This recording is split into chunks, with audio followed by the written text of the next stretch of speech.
Okay. Do you remember when you first met Khomeini and you were like, what a gentle, kind, sweet man he was? And then, boom, killing after killing after killing after killing after killing.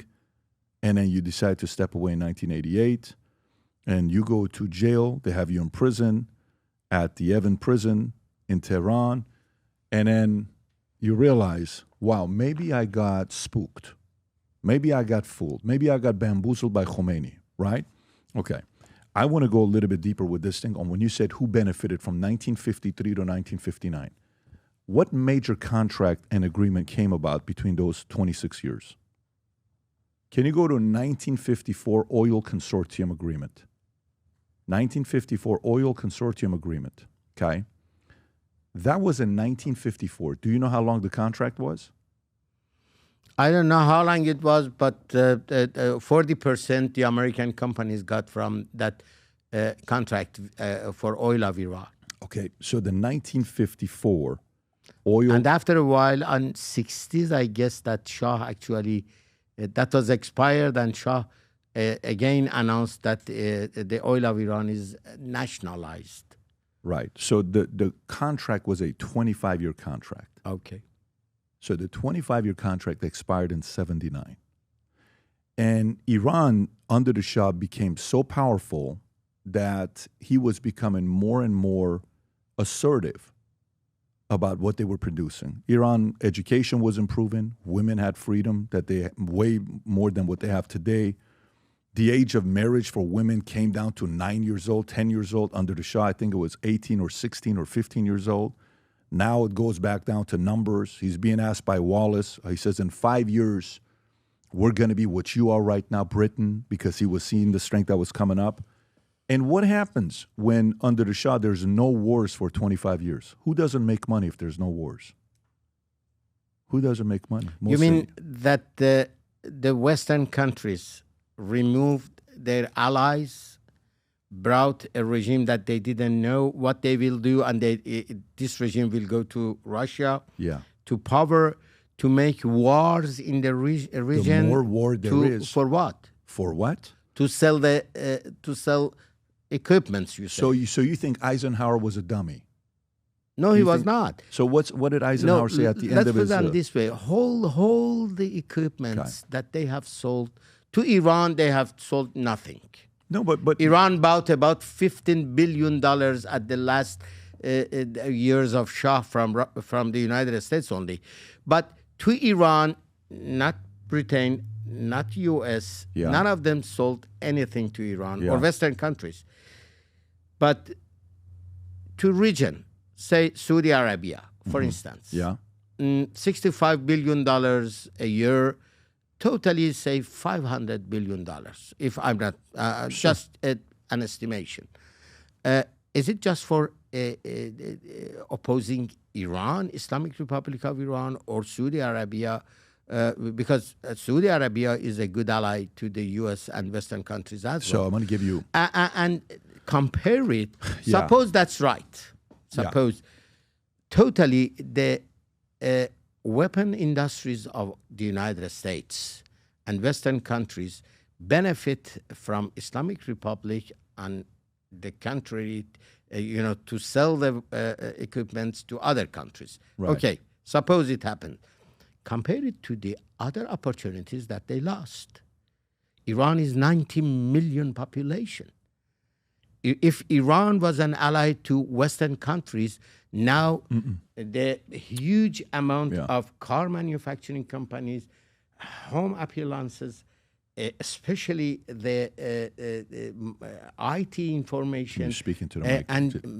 and many other. I agree. Many other companies benefited from relationship with Iran. I think that even if we thought that they thought like that. Of course they think like that. You think they play the game? I can't say like you. Well, of course, when I don't see any document. Do you think CIA is capable of creating a coup in Iran to replace Mossadegh and put Shah in? On those days, yes, but what not else now. Oh, stop it. They can't do that. Why now. you can't be that naive, because if you Yeah. go, can you go back to the 1954 Oil Consortium Agreement, Rob?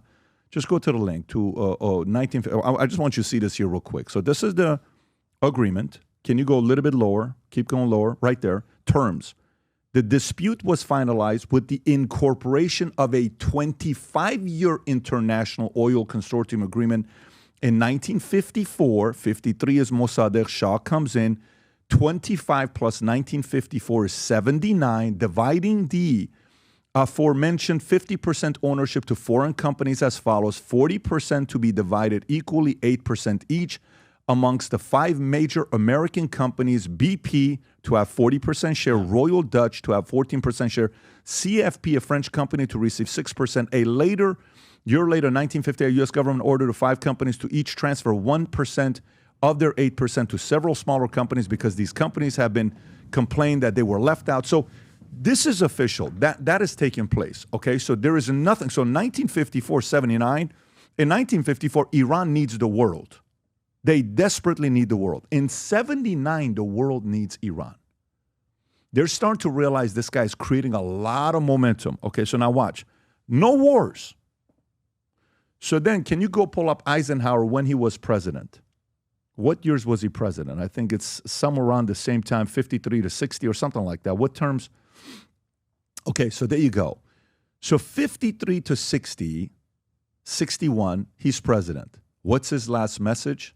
Be careful with the military-industrial complex that he's giving the message, hey, you know, you just guys got to be careful because these guys want a lot of war so they can make a lot of money. Is he naive? Or maybe he knows some things that you and I don't know because he's on the inside. So then, military-industrial complex, you look at the business now, the amount of money that's being made by having to sell weapons and more war. Then, for me, it goes to, let's just say we're playing three-dimensional chess game. What happens if you sit there and U.S. is realizing they can't control Russia because they have a relationship with Iran? U.S. is sitting, they can't control some of those countries there that they don't need U.S., let's just say. Sometimes you're a person that is not asking for help and you want to control them, especially in military types of situations. You have to create chaos for them to call and say, hey, I need your help. Bingo. Now that you need help, now my terms. Ba, ba, ba. This happens in the insurance business when I was working for 20-something years, and companies did this. What happened when Middle East became chaotic again? All the neighbors need America. And guess what, America? We'll come and build a military base, military-industrial complex. All these other guys are making money. I mean, to me, for us to sit here and just play one-dimensional, not 2 or 3, but yet assume that the CIA helped get rid of Mossadegh to bring Shah in, we're assuming the CIA got weaker than they were in 1953. I don't think you're that naive. You know, conspiracy theory is attractive because it's like a story, and you don't need to any fact. You don't need to prove it. Just a story you make, and you don't have any fact for that. This is what I say. You just guess that, for instance, the U.S. Has benefited from the wars. For instance, spent $1 trillion in Iraq by taxpayers of the United States. Who did that benefit? What did that $1 trillion go to? To many companies. To who? Not only the... Oh, bingo. I understand what you say. Don't be a conspiracy theorist here, Mohsen. I don't like it. Please don't do that on my show. Don't say that these businesses made $1 trillion because of the war. Don't do that. I don't like that. Is it the only arm companies are the only companies in the U.S.? Are they the only companies that have so much influence on the government of the United States to do whatever they want? You said it costs taxpayers $1 trillion. Do you really think these politicians that are controlled by these big, military contractors, do you think they wake up in the morning saying, let me think about the taxpayers? Do you really think they care about the taxpayers?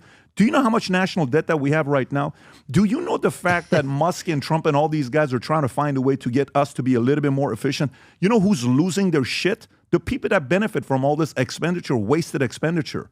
I mean, if I give you some of the numbers of how dumb expenditure we've done in U.S., our history of spending money on stupid things, we have a long track record of it. But why did that happen? Because some politician signed off on it.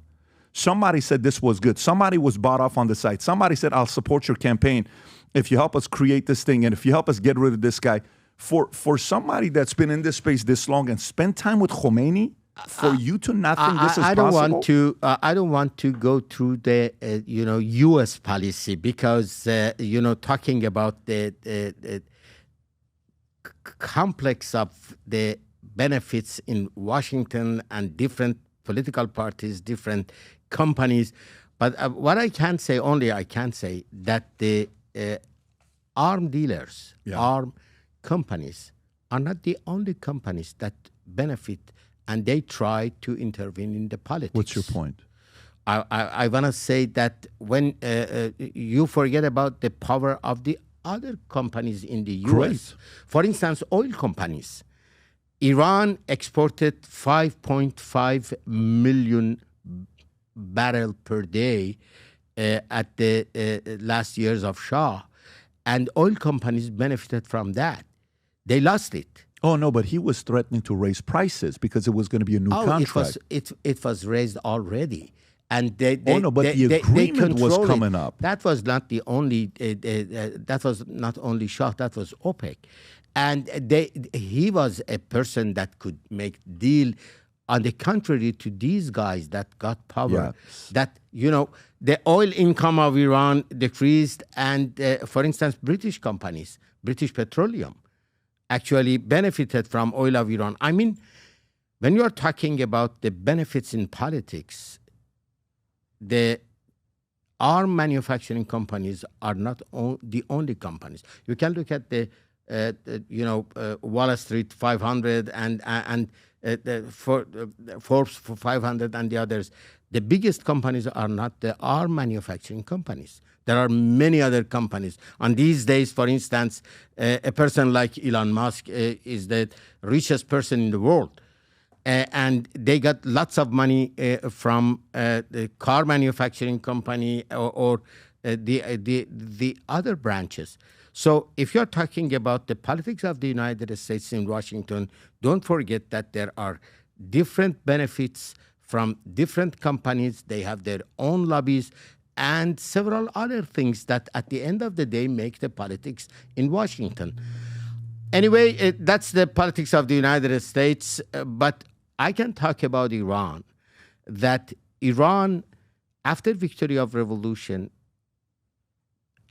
gradually went to the side of the Russia and now is manipulated by that incorporation of kleptocracies. And Iran is unfortunately against Western countries and has no relationship with the pioneers of modern technologies that Iranians need that. We have, a 90 million population, young generation. So are you for sanctions or you're not for sanctions? Sanctions and the other things. Even on 60s, Iran was not, on 80s, Iranian 60s, that I was in industry of Iran. Because of the situation of revolutionary regime, none of the companies, Western companies, I was eager to work with Western companies. They didn't come to Iran to invest. For instance, Mercedes-Benz was the shareholder of Khavar, or truck manufacturing company. They were a shareholder of IDEM, the company in Tabriz that produced the engines, diesel engines of the trucks. And we begged them, we insisted that we want to increase the investment. Please come and make more investment. At last they said, no, we don't see any future for industries in Iran, and they left Iran.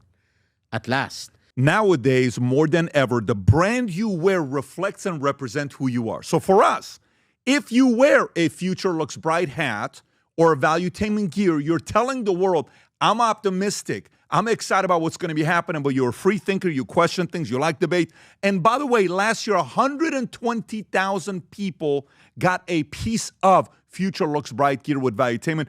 We have so many new things. The cufflinks are here. New Future Looks Bright. This is my favorite, the green one. Just yesterday, somebody placed an order for 100 of these. If you watch the PBD podcast, you got a bunch to choose from. White ones, black ones. If you smoke cigars and you come to our cigar lounge, we have this high quality lighter cutter and a holder for the cigars. We got sweaters with the Valuetainment logo on it. We got mugs. We got a bunch of different things. But if you believe the future looks bright, if you follow our content and what we represent with Valuetainment, with PBD Podcast, go to vtmerch.com. And by the way, if you order right now, there's going to be a special VT gift inside just for you. So again, go to vtmerch.com, place your order, tell the world that you believe the future looks bright. If you enjoyed this video, you want to watch more videos like this, click here. And if you want to watch the entire podcast, click here.